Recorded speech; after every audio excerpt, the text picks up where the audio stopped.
Bom, e como é que você enxerga o papel da inteligência artificial na missão cristã? Você acredita que ela pode ser uma aliada para fortalecer a fé, evangelização, discipulado?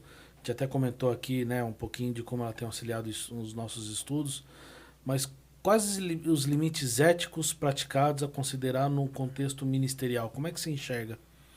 Vamos lá.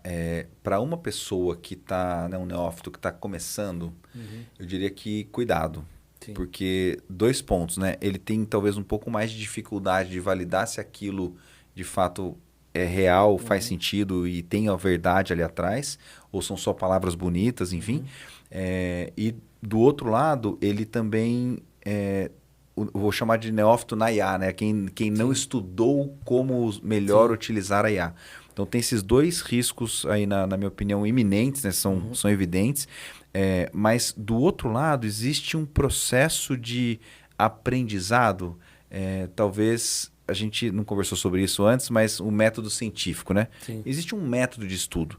Então talvez essa tenha sido minha grande frustração quando eu fiz mestrado. Eu achei que eu ia, nossa, conhecer muito de tal assunto, né? Ia ser o mestre daquele tema, mas na prática eu aprendi a pesquisar e a estudar. É isso que a gente aprende ali no mestrado. E talvez a inteligência artificial ela vai tirar esse poder de raciocínio que a gente naturalmente teria numa descoberta que dá mais trabalho, que é o que nós lemos nas escrituras da prata. Sim. A gente teve uma pregação recente, né? O Fernando explorou bastante isso, falando sobre por que o autor usa prata e não ouro. Porque a prata é muito mais difícil e isso te dá uma bagagem, um repertório de tentativas e você foi buscando e fazendo links e aí vai ser muito fácil.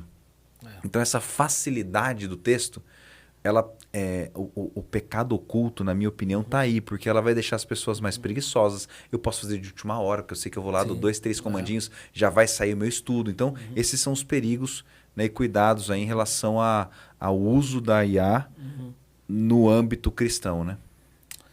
Legal. E quais são os desafios espirituais que você enxerga, então, assim, hoje para a maioria dos cristãos? Olha, tem gente se apaixonando pela IA. E é sério, principalmente em alguns países orientais, onde você tem um alto índice de solitude, né? Tem algumas pessoas pregando que solitude é algo bom. A pessoa, né, ela experimenta e tem prazer em estar sozinho. Só que isso pode levar até quadros de depressão, por exemplo. Sim. E ela começa a conversar com uma inteligência artificial, tem alguns filmes, inclusive, falando sobre isso, e a inteligência artificial ela tem um item lá de guardar a memória da conversa, que ela sabe o seu gosto principal, ela vai saber o que você não gosta, e, de repente, daqui a pouco, vai ter um robô. Nós estamos caminhando para isso, né? Teremos um dispositivo físico que responde com a inteligência artificial que hoje você só digita. Então, como será você conversar com o robô? Imagina que você tem o Jarvis lá, o faz tudo em casa. Não sei, pode causar alguns problemas. Tem uma tal de Alexa que está caminhando para isso, né? Alexa tá também. Inclusive tem um site, a própria Amazon ela divulga isso, se você entrar em privacidade e tal, e é bem interessante consultar todas as conversas que ela gravou, inclusive as que ela não respondeu nada, mas ela está escutando, ela está gravando. E você está mandando informação, né, para uma empresa. Aliás, se entrar no site da Amazon, se você tem Alexa, tem uma entrada lá, um link que você entra e está lá todos os comandos que você mandou a Alexa fazer. Isso, é nessa parte que eu estou falando. Ele grava o comando e o que não foi comando. Ele grava tudo. Então, se você está numa discussão com alguém na sua casa, falando sobre qualquer tema, ela está gravando. Agora, porque ela tem que saber quando você falou Alexa. Como é que ela vai saber quando você falou Alexa? Ela tem que estar gravando o tempo inteiro. Então, esses são os cuidados aí da Aliás, ela responde às vezes quando você nem chama ela, né? Interpretou errado. Eu estava numa reunião uma vez com uma pessoa da empresa, e ela é americana, e de repente ela conversando, a gente, câmera aberta. Eu tenho uma Alexa do lado em casa, assim. Aí ela fez uma pergunta, e a Alexa começou a responder. E eu comecei a diminuir o volume, a botar no mudo. Excelente.